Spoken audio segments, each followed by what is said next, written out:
오늘 오전 국민의힘 최고위원회의, 김종혁 최고위원이 의정 갈등에 따른 의료 공백이 심각하다며 사태에 책임 있는 고위 인사들은 스스로 물러나라고 촉구했습니다. 대통령에게 모든 게 괜찮을 거라고 보고한 데 대해 막말과 실언으로 국민을 실망시킨 데 대해 그 밖에 있었던 수많은 일들에 대해 책임을 통감하고 당사자 스스로 거취를 결정하시기를 촉구합니다. 의료개혁 주무부처인 복지부 조규홍 장관과 박민수 차관을 겨냥한 걸로 해석됐습니다. 본인이 이렇게 전화를 해서 알아볼 수 있는 상황이라고 하는 것 자체가 사실은 경증이라고 이해를 하시면 됩니다. 김 최고위원은 SBS 뉴스브리핑에 출연해선 박 차관의 사퇴를 공개 요구했습니다. 중증인지 경증인지 그걸 진료를 해봐야지 알 수 있는 거 아니겠어요? 박 차관 얘기는 논리적으로 전혀 정합성이 없는 얘기거든요. 당내 일각에선 친한계 지명직 최고위원인 김 의원 발언에 한동훈 대표의 뜻이 담긴 것 아니냐는 해석이 나오는 가운데 한 대표는 관련 언급 없이 당 의료개혁 특위를 보강하는 등 의료 현장을 챙기겠다고 강조했습니다. 의료 현장에 공백과 불안이 생기는 것은 챙기는 것을 집권 여당의 중요한 임무라고 생각합니다. 친윤계 의원은 전쟁터에 나선 장군들의 목을 치라는 거냐, 책임론을 이야기할 때가 아니다라며 사퇴 요구에 불편한 기색을 드러냈습니다.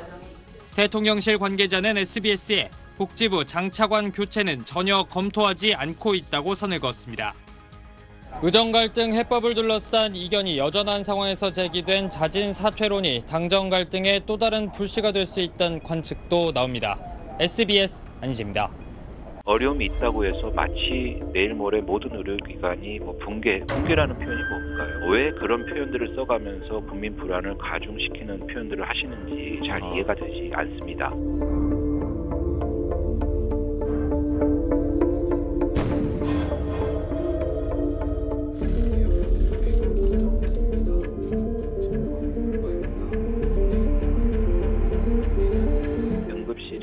많이 어려움이 있는 것이 사실입니다. 그러나 이제 일각에서 우려하시는 것처럼 응급실 붕괴라든지 의료체계 붕괴라든지 이렇게 국민들이 굉장히 걱정하고 우려할 만한 그런 상황으로 치닫지는 않을 것이다.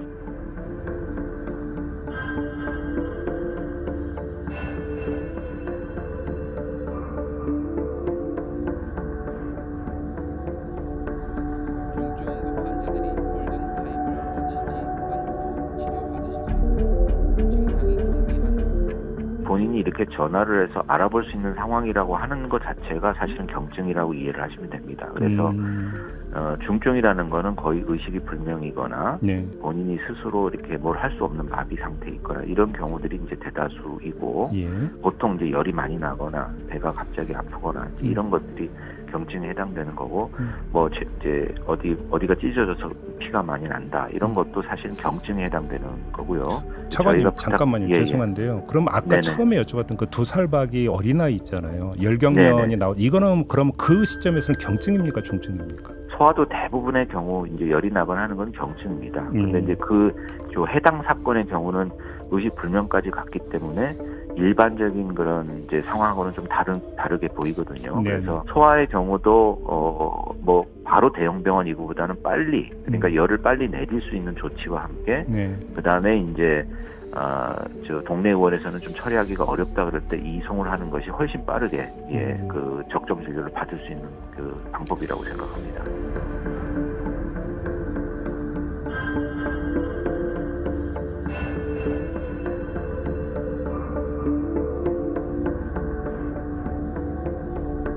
초에 일어났던 일입니다. 지금 한 달여가 좀 지난 상황인데 사실은 이제 그런 응급실 뺑뺑이 이런 사고는 기억하시지만 최근 수년간에 계속 있었던 사례이죠. 그러니까 그런 일들이 없어야 하는데요. 그런 일들이 자꾸 반복적으로 발생을 하고 있는 것이 지금 우리나라 의료의 현실이고 이것이 이제 의료 개혁을 추진하는 또 이유이고 내용이기도 합니다.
24시간 원형인 조치가 어려운 것들은 뭐 새롭게 이렇게 발생한 상황은 아니고 이전에도 네. 부분적으로 이런 상황들은 있었습니다. 인력이 확충되면 다시 이제 정상 운영으로 돌아갔거나 이런 사례들이 있고 전문의가 없는 이제 밤이나 야간 이럴 때는 이제 퇴근을 하고 없기 때문에 후속 진료 때문에 이제 미수용하는 경우들이 대부분이라고 보시면 됩니다. 2월에 이제 전공의가 이탈하면서 주로 대학병원 위주로 진료 역량이 한 30%가량 줄어든 것입니다.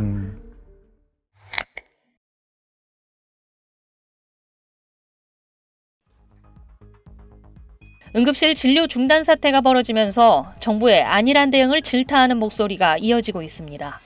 어제 소셜미디어에 정부 관계자는 당장 구급차부터 타보길 바란다고 한 안철수 국민의힘 의원은 오늘은 SBS 라디오에 출연해 정부가 보여주기식으로 현장을 방문한 게 아니냐고 지적했습니다.